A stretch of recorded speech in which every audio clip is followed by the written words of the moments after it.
ঢাকার জমিনে একজন বেয়াদব কুলাঙ্গার একজন মহিলা বক্তব্য দিচ্ছে। তাদেরকে কেউ এখতিয়ার দেয়নি, কাউকে অধিকার দিয়েছে যে একজন পুরুষের ক্ষেত্রে 4টা বিবাহ করা যাবে। এই এখতিয়ার কি আমার বোনরা দিয়েছে কাউকে? এই সমাজ আমরা চাই না, কোনো সমাজ ব্যবস্থায় এদের কোনো জায়গাও আমরা দিতে চাই না। এদেরকে 4টি করে বিবাহ করার অনুমতি কি কখনো আমার বোন বা আমার মায়েরা কেউ দিয়েছে? এবং কিছু কিছু কথা তারা স্লোগানের সুরতে বিভিন্ন রকমের দোহাই দিয়ে বলতে চাচ্ছে আমার প্রিয় ভাইয়েরা। তো সূরা নিসার আল্লাহ রাব্বুল আলামিন বলেন, ফানকিহু মা তাবা লাকুম মিনান নিসাই মাসনা ওয়া সুলাসা ওয়া রুবা।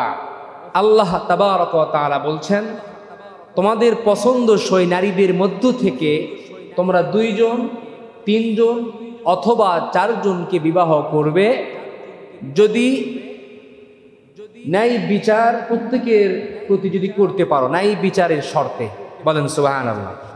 তাহলে আমি আপনাদেরকে বলতে চাই, 4টা বিবাহ করার অনুমতি যিনি দিয়েছেন তিনি কে? কথা বলেন, তিনি কে? তাহলে ইসলামের মূল শিক্ষা হচ্ছে আমার প্রিয় ভাইয়েরা, যদি 4টা বিবাহ ওই সময় একজন পুরুষ করতে পারবে যদি প্রত্যেকের প্রতি ইনসাফ ঠিক থাকে, ঠিক কিনা? যদি ইনসাফ ঠিক থাকে, যদি ন্যায় বিচার প্রত্যেকের প্রতি যদি সমান চোখে যদি দেখা হয়, তাহলে সেই ক্ষেত্রে 4টা পর্যন্ত সকলের জন্য জায়েজ। আর যদি ইনসাফ না করা যায়, ইনসাফ যদি না করা যায়, সেই লক্ষ্যে 1টার ওপরে সন্তুষ্ট থাকার কথা বলেছেন যিনি, তিনি কে? সবাই কথা বলেন, তিনি কে?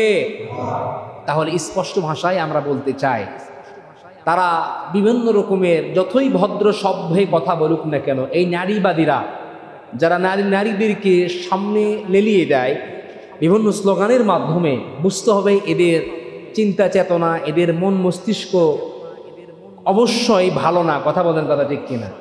খারাপ কোনো উদ্দেশ্য নিয়ে নারীদেরকে তারা কি করে দেয়? সামনে লেলিয়ে দেয়। কারণ নারীদের চক্রান্ত শয়তানের থেকেও বড় ভয়াবহ, ঠিক কিনা? আল্লাহ রাব্বুল আলামিন কোরআনে কারিমে বলেছেন, নারীদের চক্রান্ত বড় মারাত্মক। মারাত্মক শয়তানের চক্রান্ত থেকে অধিক চক্রান্ত হলো নারীদের। সেখান থেকে আমি স্পষ্ট ভাষায় বলতে চাই আমার প্রিয় ভাইয়েরা, ইসলামের শুরুর যুগে, ইসলামের যুগে নারীদেরকে শুধুমাত্র ভোগের পাত্র হিসাবে ব্যবহার করা হতো। কথা বলেন, ঠিক কিনা? নারীদের ইজ্জত নিয়ে ছিনিমিনি খেলা হতো, নারীদেরকে শুধুমাত্র ভোগের পাত্র হিসাবেই ব্যবহার করা হতো। তো এখনো যেই সমস্ত বেয়াদবরা নারীদেরকে সামনে লেলিয়ে দেয়, আমি আমার মাদেরকে বলতে চাই, খবরদার, আপনারা তাদের মুহে পয়রা যে স্লোগান করতেছেন, স্লোগান দিচ্ছেন নারী পুরুষের সমান অধিকার, নারী পুরুষের সমান অধিকার, যে স্লোগান আপনারা দেন, কিন্তু ইসলামের পূর্বে নারীদেরকে অসম্মান করা হতো, নারীদেরকে জীবন্ত প্রথিত করা হতো। ইসলাম আসার পর নারীদেরকে কতটা সম্মান দিয়েছেন একটু চিন্তা করে দেখেন আমার প্রিয় ভাইয়েরা। নারীরা ঘরের জিনিস, তারা ঘরে থাকবে। পুরুষদেরকে আল্লাহ রাব্বুল আলামিন বাহিরে দিয়েছেন, তারা খেতে খামারে মাঠে ঘাটে সব জায়গায় পরিশ্রম করবে। নারীরা ঘরে থাকবে, আল্লাহর ইবাদত করবে, স্বামীর মনোতুষ্টি করার জন্য যা যা পদক্ষেপ নেওয়া দরকার তারা সেই সমস্ত বিষয়াদিগুলো করবে। আল্লাহ রাব্বুল আলামিন তাদেরকে বিনা হিসাবে জান্নাত দান করে। বলেন সুবহানাল্লাহ।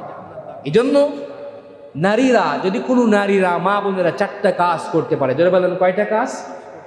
সবাই কথা বলেন, কয়টা কাজ?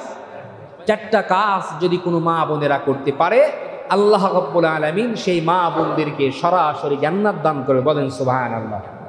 1 নম্বর কাজ কি? নারীদের 1 নম্বর দায়িত্ব হলো, আমাদের অনেক মা বোনেরা এই জায়গাতে এসে ভুল করে। কোন জায়গাতে ভুল করে? নারীদের 1 নম্বর দায়িত্ব হচ্ছে বেহায়ার মতো, নির্লজ্জার মতো বাহিরে এই স্লোগান দেওয়া আর বিভিন্ন রকমের সাধু সাইজা হরেক রকমের কথা বলা, নারী পুরুষের সমান অধিকার, এটা আমাদেরকে দিতে হবে।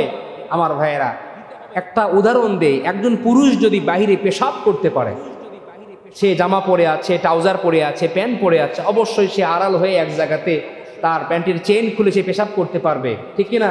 কোনো নারীরা কখনো পারবে ভাই? কথা বলেন, পারবে? এইটা তো সাধারণ একটা যুক্তি পেশ করলাম, হাজারো যুক্তি ছাড়াই কোরআনের আলোকে আল্লাহ রাব্বুল আলামিন তো অসংখ্যবার বলেছেন। তাহলে বুঝতে হবে তাদেরকে সামনে যারা লেলিয়ে দেয় শুধুমাত্র তাদেরকে ভোগের পাত্র হিসাবে ব্যবহার করার জন্য। কথা বলেন ঠিক কিনা? তাহলে আসেন, নারীদের 4টি দায়িত্ব। নাম্বার 1, অনেক মা বোনেরা তারা নামাজে ঠিক আছে, রোজাতে ঠিক আছে, তাহাজ্জুদে ঠিক আছে, বাহিরে বের হয় হাতে পায়ে মুজা পরে বাহিরে বের হয়, সব ঠিক আছে, কিন্তু স্বামীর সঙ্গে দুর্ব্যবহার আছে না নাই? কথা বলেন, আছে না নাই? অসংখ্য অগণিত মা বোনেরা আছে, স্বামীকে সময় দেয় না, নিজের স্বামীকে সময় দেয় না। কি করে না? স্বামীকে সময় দেয় না। স্বামী 8 ঘন্টা 7 ঘন্টা বাহির থেকে ডিউটি করে বাড়িতে স্বামী আসছে।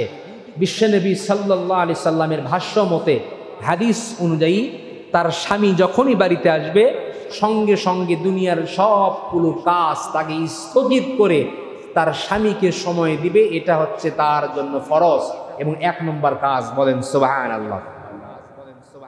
কিন্তু আফসোস করে বলতে হয়, আমার সোনার বাংলাদেশে এইরকম নারীরা খুব কমে আছে। এরকম আজকে বউ না থাকার কারণে অধিকাংশ পুরুষরা পরকিয়া করে। আজকে পরকিয়া প্রেমের পিছনে দায়ী হলো অধিকাংশ নারী। ও যদি একটু রেসপন্স করে, নিজের স্বামীকে যদি একটু সময় দেয়, বিশ্বনবী মুহাম্মদ আরবি সাল্লাল্লাহু আলাইহি ওয়াসাল্লামের হাদিস অনুযায়ী যে পুরুষরা অনেকক্ষণ দীর্ঘক্ষণ ধরে বাহিরে থাকার পরে যখন বাড়িতে আসবে আর স্ত্রী সঙ্গে সঙ্গে তার কাছে চলে যাবে, তাকে সময় দিবে। আমার ভাইয়েরা, আজ বাংলাদেশে এইরকম বউ না থাকার কারণে অধিকাংশ পুরুষরা পরকিয়া করে, আর পরকিয়া প্রেমের পিছনে দায়ী হলো অধিকাংশ নারী। ও যদি একটু রেসপন্স করে, নিজের স্বামীকে সময় দেয়, বিশ্বনবীর এই হাদিসের দিকে তাকায়া, তাহলে কখনো কোনো স্বামী পরকিয়ার দিকে যাবে না। ঠিক কিনা? নারীদের 2 নম্বর দায়িত্ব হলো, আমার ভাইয়েরা, তার স্বামী হাজবেন্ড যেটা পছন্দ করেন তা যদি বৈধ হয়, জায়েজ হয়, তাহলে তার জীবন থাকতে সেটা তাকে মানা লাগবে, তাকে মানতেই হবে। স্বামী যদি এমন কিছু জিনিস পছন্দ করেছে আর সেটা যদি হালাল হয়, বৈধ হয়, স্ত্রীর জন্য সেটা মানা ফরজ এবং মানতেই হবে। আমার ভাইয়েরা, স্বামী যদি পছন্দ করে তার সামনে তার স্ত্রী হাতা কাটা ব্লাউজ পরে থাকবে, তাহলে কোনো অসুবিধা নাই, এটা তার জন্য জায়েজ আছে। এমনকি তার মাথার চুলগুলো যদি হাজবেন্ডের সামনে ছেড়ে দিয়ে রাখতে স্বামীর ভালো লাগে, পছন্দ হয়, তাহলে তার স্বামীর সামনে মাথার চুলগুলো ছেড়ে দিয়ে রাখবে, কোনো অসুবিধা নাই। বরং তার স্বামী যতগুলো স্ত্রীর চুল দেখবে, আমার ভাইয়েরা, কাল কিয়ামতের ময়দানে আল্লাহ রাব্বুল আলামিন প্রত্যেকটা চুলের বদৌলতে তাদের উভয়ের আমলনামায় আল্লাহ তাআলা সওয়াব দান করবে। কিন্তু অনেক বউ আছে নিজের স্বামীকে চুল দেখায় না। অনেক বউ আছে নিজের স্বামীকে চুল দেখার কোনো খবর নাই, দেখানোর কোনো খবর নাই। মাথায় এমন শ্যাম্পু করছে, চুলগুলো উড়ায়। বিভিন্ন জায়গাতে রাস্তাঘাটে বিভিন্ন মেলাতে যায়, মাথার চুলগুলো ছেড়ে দিয়ে মেলাতে যায়। খোদার কসম করে বলছি, আপনার একটা চুল যদি কোনো স্বামী বাদে পর পুরুষকে, অন্য পুরুষকে দেখান, আমার মায়েরা, কাল কিয়ামতের ময়দানে প্রত্যেকটা চুল একটি সাপ হয়ে আপনাকে কামড়াতে থাকবে, আপনাকে দংশন তারা করবে। নাউযু বিল্লাহি মিন যালিক। একটুখানি চিন্তা করে দেখেন, আজকে আমরা কোথায়? আমাদের ব্যক্তিত্ব কোথায়? যদি আমরা ব্যক্তিত্ব সম্পূর্ণ হই, আমার প্রিয় ভাইয়েরা, আমার বউকে, আমার স্ত্রীর মাথার চুল অমুক পর পুরুষ দেখবে, এটা কখনো কোনো ব্যক্তিত্ব সম্পন্ন পুরুষের কার্যক্রম হতে পারে? আমার বউকে আমি দেখবো, আমার বউ আমার ব্যক্তিগতভাবে একটা জিনিস, আমার বউ আমার মেসেঞ্জার, আমার সঙ্গে তার যত রকম প্রেমাময় আলাপ, ভালোবাসার খুনসুটি, যা কিছু দরকার, তার পা থেকে মাথা পর্যন্ত যা দেখা দরকার সব কিছু আল্লাহ পাক আমার জন্য বৈধ করেছেন। কথা বলার কথা ঠিক কিনা? কিন্তু কুলাঙ্গার মার্কা কিছু পুরুষ আছে, নিজের বউকে সাজুগুজু করে একেবারে চেহারাটা আপেলের মতো বানায়া মোটর সাইকেলের পেছনে যুবকরা বসা নিজের বউকে অমুক পাড়া তমুক পাড়া ঘোরাঘুরি আছে না নাই? আপনি কি মনে করছেন আমার ভাই, আপনার বউকে দেখে আপনার বন্ধু কি আপনার বউয়ের প্রতি সুধারণা করতে পারে? কথা বলেন না, কেন সুধারণা করবে? তাহলে এই সমস্ত ব্যক্তিত্ব ফিরে আনতে হলে অন্তত আল্লাহর কাছে আমরা তওবা করে নেই। আমার প্রিয় ভাইয়েরা, আল্লাহর কাছে তওবা করে নেই। কারণ আল্লাহর হাবিব সাল্লাল্লাহু আলাইহি সাল্লাম বলেছেন, আদ-দাইসু লা ইয়াদখুলুল জান্নাহ, দাইস কখনো জান্নাতে প্রবেশ করতে পারবে? দাইস হলো তারা যারা নিজের বউকে বেপরদায় চলায়। দাইস হলো তারা যারা নিজের বউকে পরপুরুষ দেখলে নিজের ব্যক্তিত্বে আঘাত আসে না। দায়ুস হলো তারা নিজের যুবতী মেয়েকে বেপরদা অবস্থায় চালাচ্ছে, এরা হচ্ছে দায়ুস। আল্লাহর হাবিব এদের ব্যাপারে বলেছেন, আদ-দাইসু লা ইয়াদখুলুল জান্নাহ, দায়ুস কোশ্চিন কালে কখনো জান্নাতে যেতে পারবে?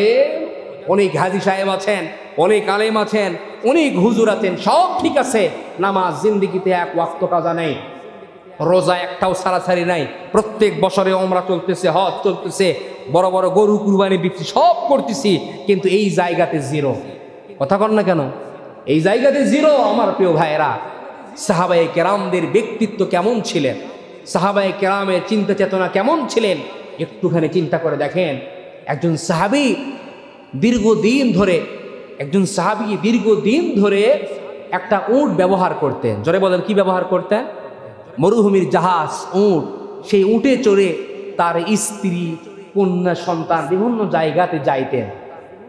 হঠাৎ করে একদিন সেই সাহাবী দুর্ভিক্ষের কারণে তার অভাব দেখা দিয়েছে, টাকা নাই, পয়সা নাই, কোনো কিচ্ছু নাই। আমার ভাইরা চিন্তা করেছেন, আহারে যদি উটটা বিক্রি করি তাহলে কিছু অর্থ সম্পদ পাবো, সেগুলো দিয়ে আমার পরিবারের একটু সচ্ছলতা হবে, আমি একটু সুন্দর করে চলতে পারবো। কিন্তু দীর্ঘক্ষণ চিন্তা চেতনা করার পরে মাথার মধ্যে হঠাৎ করে একটা আইডিয়া চলে আসছে, এই উট যে আমি বিক্রি করব, এই উট যদি আমি অন্য জায়গাতে বিক্রি করি তাহলে সেই উটের উপরে তারা সোয়ার হবে, পুরুষরা সোয়ার হবে। কথা বলেন, কথা ঠিক কিনা? পুরুষরা চড়বে, কিন্তু এই উটের উপরে আমার স্ত্রী চলাচল করেছে, উটের উপরে আমার স্ত্রী বসেছে, আমার কন্যা সন্তান বসেছে। যদি উটটা বিক্রি করে দেই তাহলে অন্য পরপুরুষরা আমার মেয়ে যেখানে বসেছে, আমার স্ত্রী যেখানে বসেছে, তারাও তো সেখানেই বসবে। এত অভাব হওয়ার কারণে আমার ভাইরা পরিশেষে সিদ্ধান্ত উপনীত হয়েছে, না না, এটা আমার ব্যক্তিত্বে আঘাত করবে, সুতরাং আল্লাহর হস্তে মুহূর্তের মধ্যে জবে করে দিয়েছে। সঙ্গে সঙ্গে জবে করে দিয়েছে। ব্যক্তিত্ব কেমন দেখে, একটা জিনিস ব্যবহার করতেছি আমরা, এই বিক্রি করে দিলাম, যাই পারে তাই করুক, ঠিক কিনা? কিন্তু ব্যক্তিত্বে আঘাত আসছে যে না, এই উটের ওপর আমার স্ত্রী সোয়ার হয়েছে, আমার কন্যা সন্তান সোয়ার হয়েছে, আমার বাড়ির মেয়ে লোকেরা সোয়ার হয়েছে, তাহলে এই উট আমি বিক্রি করবো, পর পুরুষ এই উটের ওপর সোয়ার হয়ে বসবে। এটা কেমন দেখায়? নিজের ব্যক্তিত্বে আঘাত আসার কারণে, অভাবের তাড়নায় তারপরেও আল্লাহ রাস্তায় জবে করে দিয়েছে। আমার প্রিয় ভাই, এই জন্য আসেন আমাদের ব্যক্তিত্ব যেন ফিরে আসে, এই কার্যক্রম আমাদেরকে করতে হবে। আমার প্রিয় ভাইয়ের, তাহলে মা বোনদের 2 নম্বর দায়িত্ব হলো তার স্বামী যেটা পছন্দ করেন সেটা যদি হালাল হয়, জায়েজ হয়, আপনার জীবন থাকতে ওইটা আপনাদেরকে মানা লাগবে। তাহলে কোনো মা বোনেরা নিজের স্বামীর সামনে যত রকম সাজুগুজু করা দরকার সর্বরকম সাজুগুজু যদি করে, আর তার স্বামীকে যদি প্রদর্শনের নিয়ত থাকে, আমার ভাইয়েরা যত রকম সাজুগুজু আছে করবে। আল্লাহ রব্বুল আলামিন তার স্বামী যতবার তার দিকে দৃষ্টিপাত করবে, নজর দিবে, প্রত্যেকটা নজরে নজরে আল্লাহ তাআলা উভয়ের আমল নামায় সওয়াব দ্বারা পরিপূর্ণ করবে। আবার স্বামী যদি ভালোবাসার নিয়তে মহাব্বত নিয়ে নিজের স্ত্রীর হাত যদি এভাবে চেপে ধরে, এভাবে যদি হাত যদি চেপে ধরে, আমার ভাইয়েরা ওই দিনে যদি উভয়ের হাত দ্বারা, স্বামী স্ত্রী উভয়ের হাত দ্বারা যদি সগীরা কোনো গুনাহ হয়ে যায়, সগীরা যদি কোনো গুনাহ করে থাকে, হাত ধরার সঙ্গে সঙ্গে আল্লাহ রব্বুল আলামিন উভয়ের হাতের মাঝখান দিয়া যতগুলো সগীরা গুনাহ করেছে আল্লাহ রব্বুল আলামিন সঙ্গে সঙ্গে ঝরায়া দিবে। কিন্তু আমরা স্বামীরাও হাত ঠিকই ধরি, নিজের বইয়ের হাত ধরতে চায় না, ঠিক কিনা? কথা বলেন না কেন? এগুলো কি অবাস্তব কথা বলতেছি আমি? স্বামীরাও আছে আমাদের সমাজে, কিছু কিছু স্বামী আছে নিজের বইয়ের হাত ধরে না, হাত ধরে শালির, ভাবির, অমুকের, তুমুকের। ভাই কথা বলেন না কেন? ঠিক কিনা? ওই বিয়ের সময় একবার হাত ধরছে, বিয়ের সময় হয়তো শ্বশুর শাশুড়ি ধরে দিচ্ছে, ভাবে বাবা জামাই তুলে দিলাম, বাবা হাতে তুলে দিলাম, তো কান্নাকাটি ঠেলাত মনে করেন একবার ধরে 7 বার খোলে। বিয়ের সময় যে বিদায়ের সময় একবার ধরে 7 বার খোলে, তো স্বামীও মনে করেন এর আগেই এত বিধি কি 4 ধরাধরির খবর নাই, হাত ধরে ভাবির, শালির, অমুকের, তুমুকের। আবার যদি শ্বশুর বাড়ি থেকে একটা মোটরসাইকেল পায়, ইয়ামাহা, জিক্সার, যা পালসার হোক, ডিসকভার হোক, নিজের বউকে যা বসায় তার থেকে বেশি বসায় অমুকে তুমুকে। কথা বলেন ঠিক কিনা আমার প্রিয় ভাইয়েরা? এই জন্য আমি স্পষ্ট ভাষায় বলতে চাই, জায়গা যদি হালাল হয়, পদ্ধতি যদি হালাল হয়, তাহলে প্রত্যেকটা মুহূর্তে মুহূর্তে সওয়াব যিনি দিবেন তিনি কে? কথা বলেন তিনি কে? এই জন্য আমার ভাইয়েরা, যত রকম প্রেমময় আলোচনা করা দরকার, নিজের স্ত্রীর সঙ্গে মধুর আলাপ করেন, কোনো অসুবিধা নাই। যত রকম কথাবার্তা বলবেন, আল্লাহ রাব্বুল আলামিন উভয়ের আমলনামায় সওয়াব দ্বারা পরিপূর্ণ করে দিবেন। কন্যা সুবহানাল্লাহ। আর যদি জায়গা যদি ভিন্ন হয়, আল্লাহ রাব্বুল আলামিন বলেন ওয়ায়ালামু খাইনাতাল আয়ুন, যদি হালাল ছিদ্র বাদ দিয়ে ভিন্ন চিকন কোনো ছিদ্র দিয়েও এই চোখ দ্বারা যদি কোনো পর নারীর দিকে হারাম জায়গায় যদি দেন, আমার ভাইরা, কাল কিয়ামতের ময়দানে আল্লাহ রাব্বুল আলামিন আমানতের খেয়ানত করার কারণে আপনাকে জিনাকারের কাতারে দাঁড় করাবে। কোনো ছাড় হবে না, কোনো অপশন থাকবে না, যারা পরিমাণ কোনো অপশন থাকবে না আমার প্রিয় ভাইয়েরা। এই জন্য এখানে যতগুলো স্বামীরা এসেছেন, প্রত্যেকটা স্বামী কিন্তু এটা পছন্দ করে যে বিয়ের পরে নিজের মা বাপকে একই সঙ্গে রাখতে। কথা বলেন, কথা ঠিক কিনা?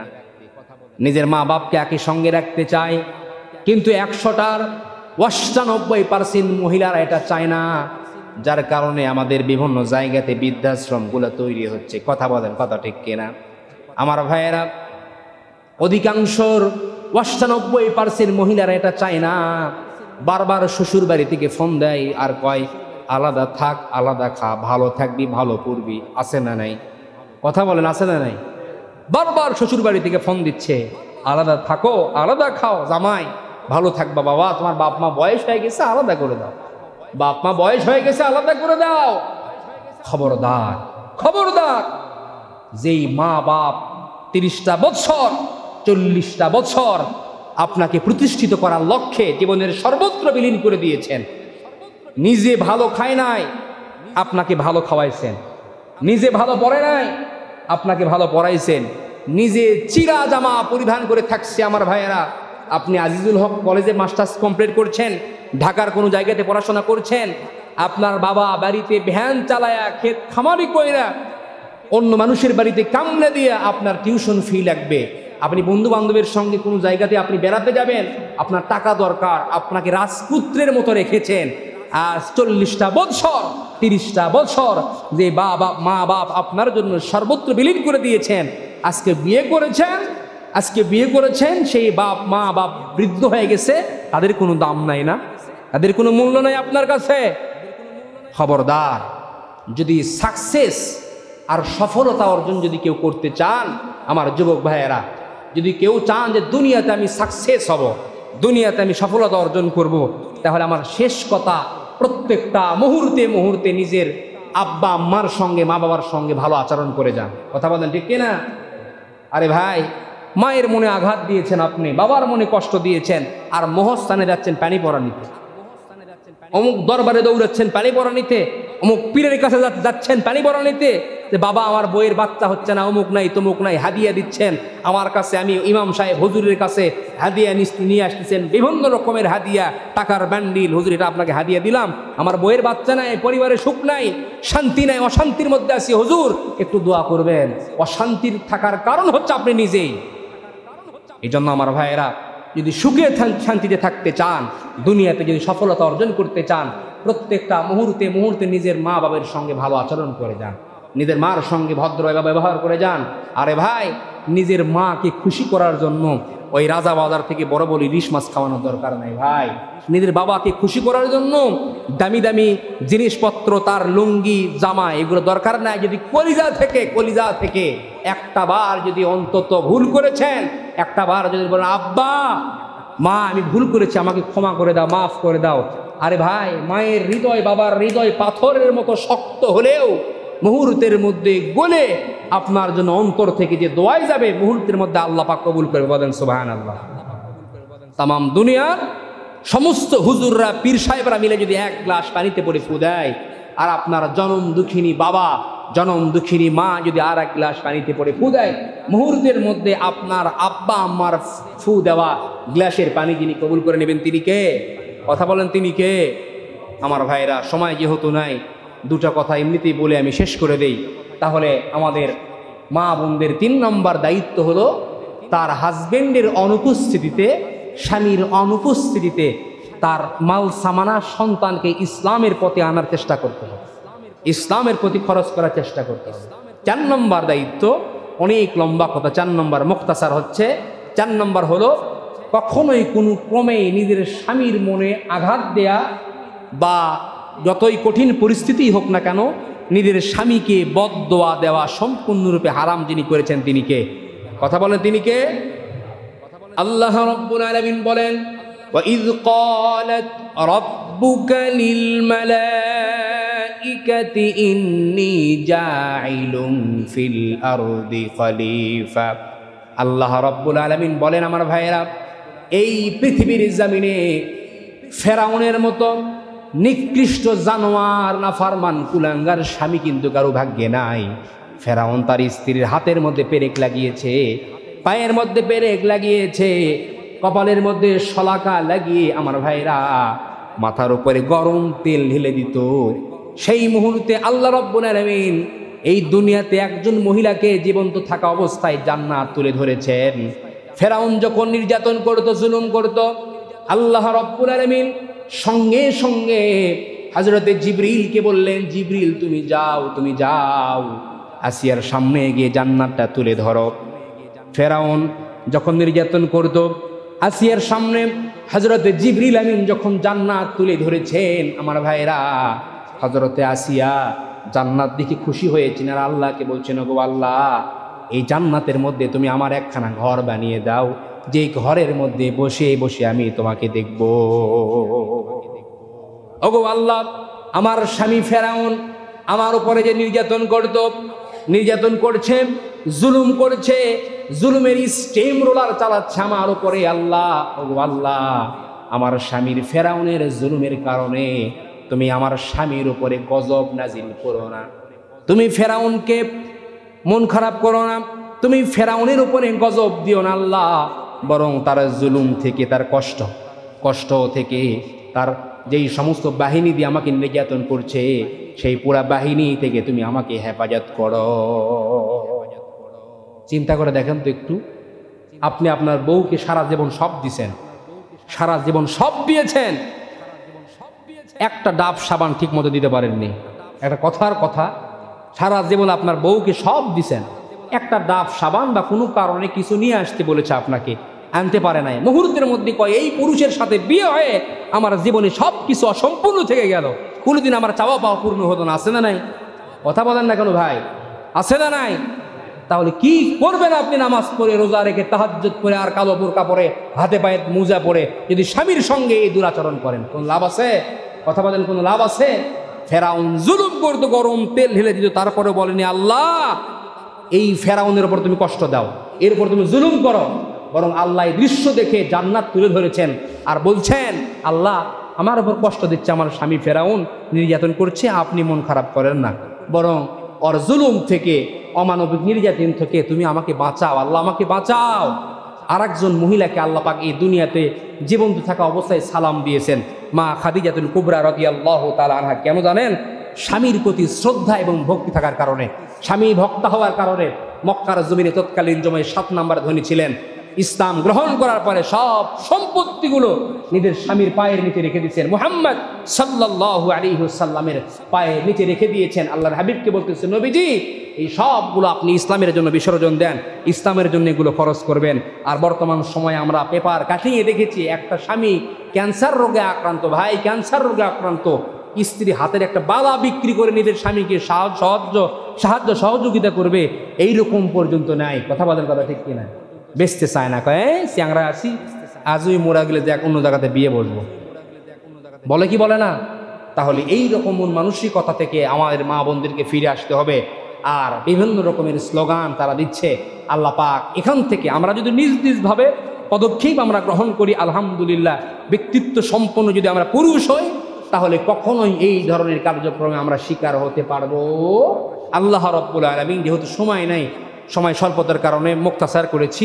আল্লাহ রাব্বুল আলামিন আমাদের সকলকে, আমাদের মা বোনদেরকে, নারীদেরকে এই চারটি বিষয় আমল করার এবং আমাদেরকেও এই অনুপাতে জ্ঞান অর্জন করার আল্লাহ পাক তৌফিক দান করেন। সকলে পড়েন আল্লাহুম্মা আমিন।